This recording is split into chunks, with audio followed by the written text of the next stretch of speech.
গ্রামে হায়না ঢুকে পড়েছে আবার। তো বাঘ, এ তো সেই হায়নাটা। এই রাস্তায় কালকে বাঘটা ঢুকেছিল।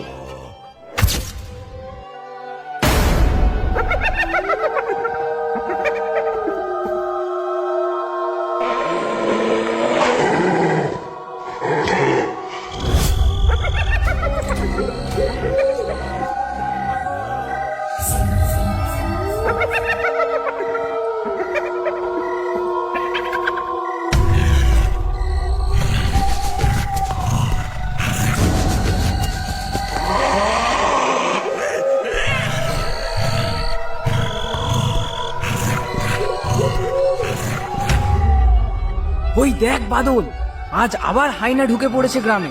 পালা পালা।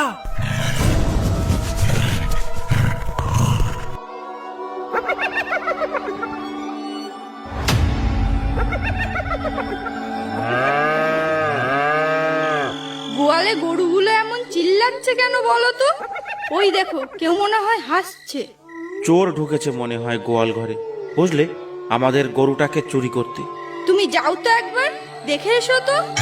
সাবধান সাবধান সাবধান, গ্রামে হায়না ঢুকে পড়েছে আবার। গ্রামবাসীরা সবাই আজ রাতে খুব সাবধানে থাকবে। আজ আবার সেই হায়না ঢুকে পড়েছে গ্রামে, সবাই সাবধানে থাকবে। সাবধান।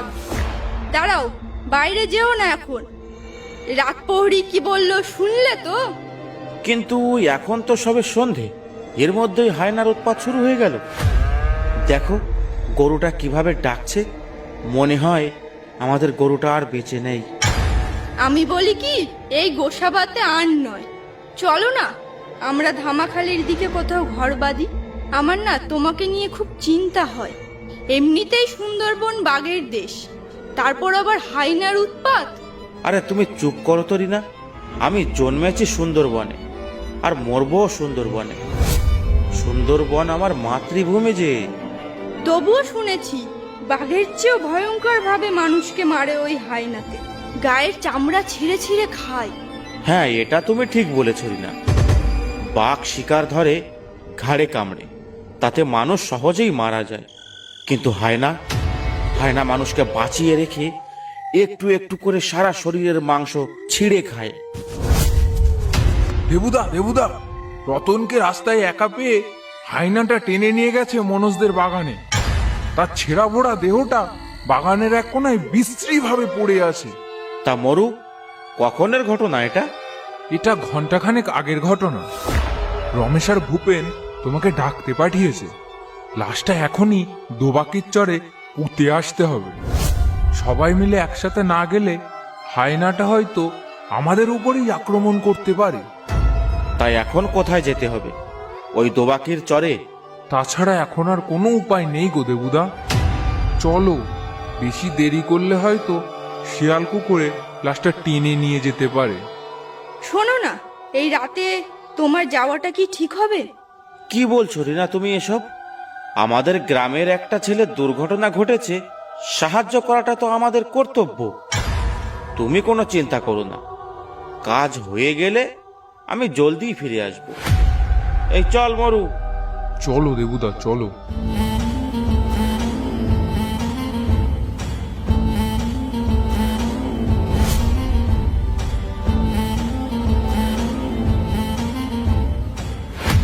এই দাঁড়াও, কারা তোমরা? এই রাতের বেলা আমরা চেঁচিয়ে চেঁচিয়ে গলা ফাটিয়ে সবাইকে সাবধান করছি, আর তোমরা ঘর থেকে বাইরে এসেছো? তোমাদের তো দেখছি সাহস কম নয়। মরার পাকনা গজিয়েছে তাই না? হাতির পাঁচ পা দেখেছো? যাও ঘরে যাও। কি আর বলবো তোমাদের দাদা, এই বিপদের মধ্যে বেরিয়েছি কি আর সাধে। ভোগায়ের রতনবাগ দিকে হায়নায় একা পেয়ে ছিঁড়ে ভুড়ে খেয়েছি। আমরা তারই সৎকারের জন্য যাচ্ছি। দাদা, আমাদের বেশি দেরি করা ঠিক হবে না। বেশি দেরি করলে হয়তো শেয়াল কুকুরেই লাশটা খেয়ে ফেলে দিতে পারে। সবই তো বুঝলাম, কিন্তু এই রাতে হায়নাটা যেভাবে ঘুরছে তাতে কখন কার কি হয় বলা যায় না। এভাবে তোমাদের রিস্ক নেওয়াটা ঠিক হবে না। ভয় নেই দাদা, সামনে আমাদের আরো দুজন বন্ধু আছে। হায়না এলে আমরা চারজনে পিটিয়েই মেরে ফেলবো। ঠিক আছে, যাও তাহলে।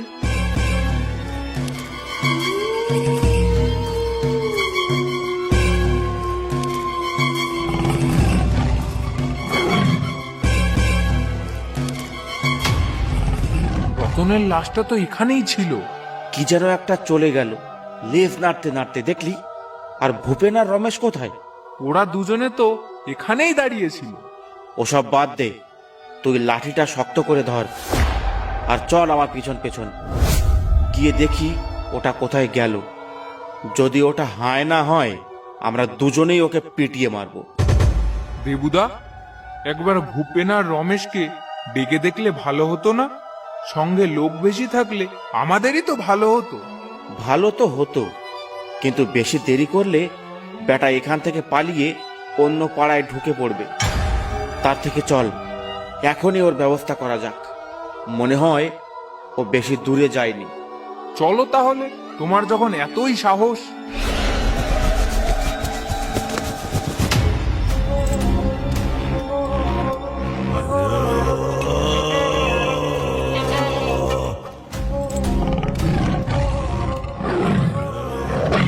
পালাও পালাও দেবুদা, পালাও। কি হলো? মরু পালিয়ে গেল কেন? সর্বনাশ, এ তো বাঘ। হায়না খুঁজতে এসে শেষে বাঘের পাল্লায় পড়লাম। ওরে বাবারে!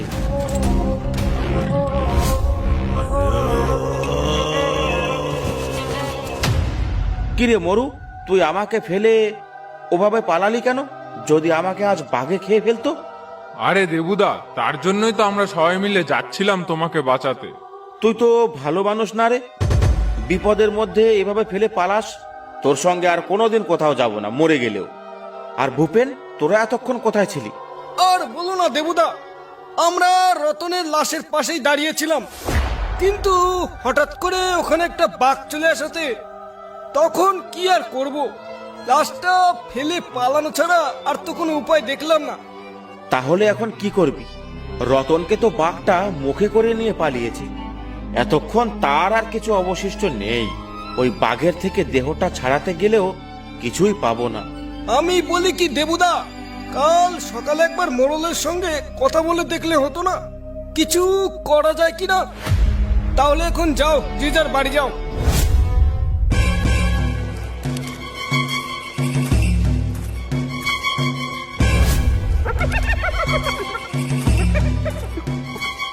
এ কি হাসছে কি এই অন্ধকারের মধ্যে?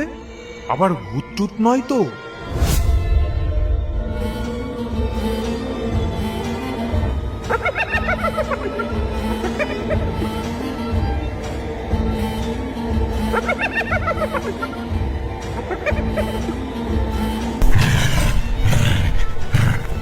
এ তো সেই আয়নাটা। এবার আমি কি করি? পালাতে হবে। হ্যাঁ, আমাকে পালাতে হবে।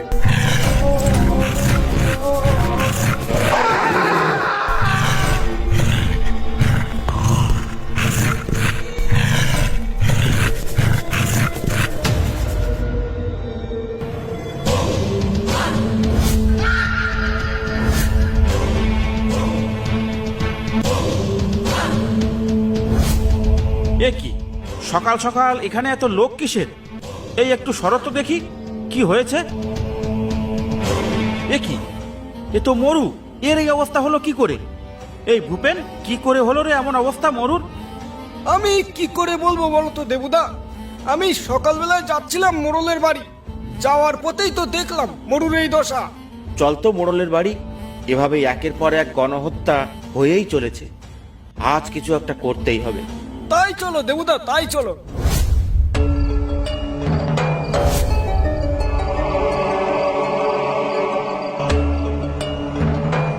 তোরা এসে গেছিস? আমি আর রমেশ সকাল থেকে তোদের জন্য অপেক্ষা করছি। আর কালকের কথা সবই আমি শুনলাম। মরু কোথায় রে? মরু তো এখনো এলো না। মরু আর আসবে না। তুমি কালকের কথা তো সবই শুনলে, আর আজকের কথা কিছু শুনলে?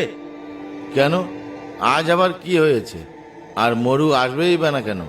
বেটা কি শ্বশুর বাড়ি গেছে ভয়ে? মরু আর বেঁচে নেই গো মোড়ল মশাই। কাল রাতেই মরুকে হায়নাটা ছিঁড়ে বুড়ে খেয়েছে। গিয়ে দেখো মাঝ রাস্তায় মোড়ল লাশ পড়ে আছে। মোড়ল মশাই, শুধু হায়না নয়, একটা বাঘও ঢুকেছে গ্রামে। দিনের বেলা দেখা যাচ্ছে না, রাত হলে আবার বেরোবে, আবার এই গায়ের লোক মারবে। কাল দুজনকে মেরেছে, আজ আবার তৈরি থেকো। কার কপালে কি আছে কে জানে। আজ আর কাউকে মরতে হবে না, আমি এক্ষুনি ফরেস্টার অফিসে গিয়ে খবর দিচ্ছি। এই রমেশ, তুই যা তো ফরেস্টার অফিসে যা, গিয়ে বল যে মোড়ল পাঠিয়েছে, আর পুরো ঘটনাটা লেওয়াল গিয়ে বলবি মোড়ল বলেছে আজ দুপুরের মধ্যে ওই বাঘ আর ওই হায়নাটাকে ধরা চাই। ঠিক আছে মোড়ল মশাই, আমি এক্ষুনি যাচ্ছি।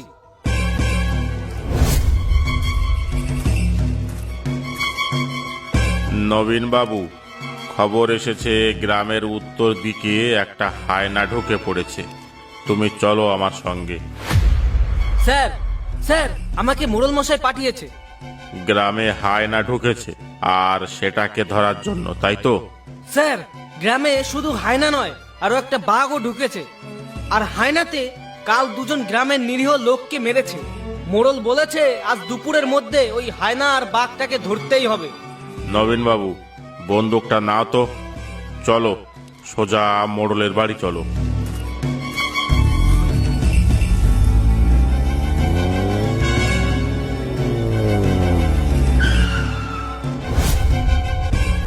এই তো দারোগাবাবু এসে গেছে, তোমাদের আর কোনো ভয় নেই।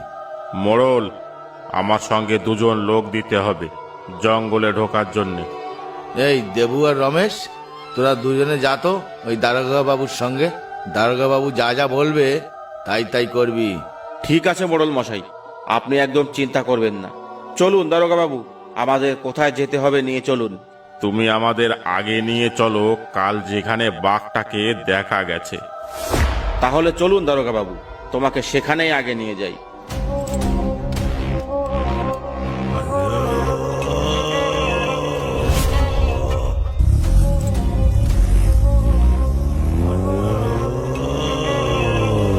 দাঁড়ান দাঁড়ান দারোগা বাবু,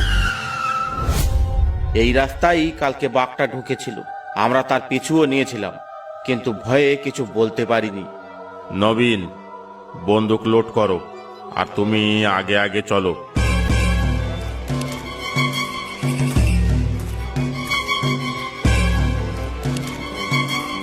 কি ব্যাপার দেবু, জঙ্গলের এত ভেতরে চলে এলাম, তবুও তো বাঘের দেখা মিলছে না। তুমি কি কাল ঠিক দেখেছিলে? আর কিছু বলতে হবে স্যার? সব বুঝতে পেরেছি, বাঘটা আশেপাশেই আছে। সবাই সাবধানে থেকো। নবীন, তুমি একদম তৈরি থেকো। বাঘটা দেখা মাত্রই গুলি করবে, যেন গুলি মিস না হয়। কিন্তু স্যার, বাঘটা কোন দিকে ডেকে উঠলো সেটাই তো বুঝতে পারলাম না। কিছুক্ষণ এখানে দাঁড়াও, ওর আরো একটা ডাকের জন্য আমরা এখানে অপেক্ষা করব। আর সবাই কান পেতে শুনবে ডাকটা কোন দিক থেকে আসে। দারোগা বাবু, ওই তো ওই তো ওই দিক থেকেই তো ডাকটা এলো। চলো, ওই দিকেই চলো।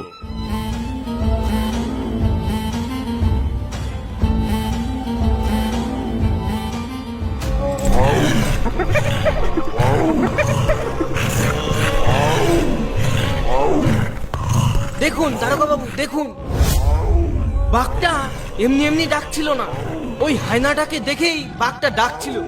নবীন, সাবধান, একটাকে গুলি করলে আর একটা আমাদের উপর ঝাঁপিয়ে পড়বে। তুমি একদম গুলি করতে যেও না যেন। আমি একদম তৈরি স্যার, আপনি কোনো চিন্তা করবেন না স্যার। আমাদের ওরা দেখে ফেললে বাঘ আর হায়না দুজন মিলেই আমাদের উপরে হামলা করবে। ওরে বাবা রে, আজ নির্ঘাত মৃত্যু। আমরা কেউ বাঁচবো না এই হায়না আর বাঘের কবল থেকে। তোমরা কেউ ভয় পেও না, কোনো ঝোপের আড়ালে বা গাছের পেছনে লুকিয়ে পড়ো। আর দেখো, এই যুদ্ধে কে জেতে, যে জিতবে তাকেই আমরা গুলি করব। এবার যাও, লুকিয়ে পড়ো।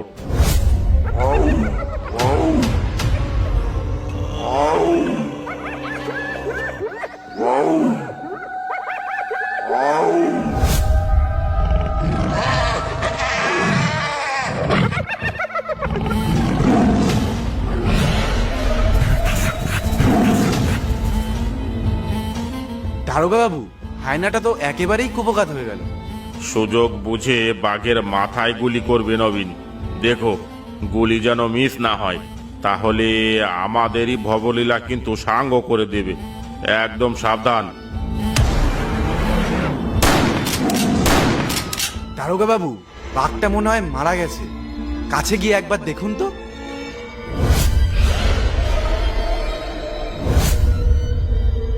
এবার কি করবে দারোগা বাবু?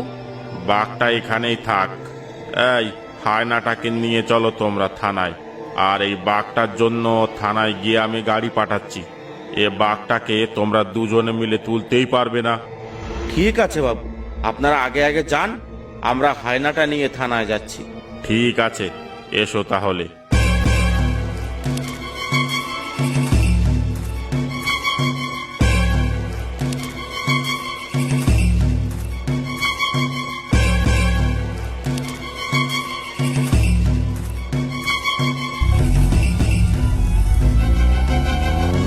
অসংখ্য ধন্যবাদ ভিডিওটা দেখার জন্য। ভিডিওটা ভালো লাগলে একটা লাইক করতে আর একটা সাবস্ক্রাইব করতে ভুলবেন না। যদি আপনাদের জীবনে কোনো রোমহর্ষক ভয়ঙ্কর ঘটনা যদি ঘটে থাকে, আমাদের ফেসবুক পেজ বা ইনস্টাগ্রামে পাঠাতে পারেন, ডেসক্রিপশন বক্সে লিংক দেওয়া আছে।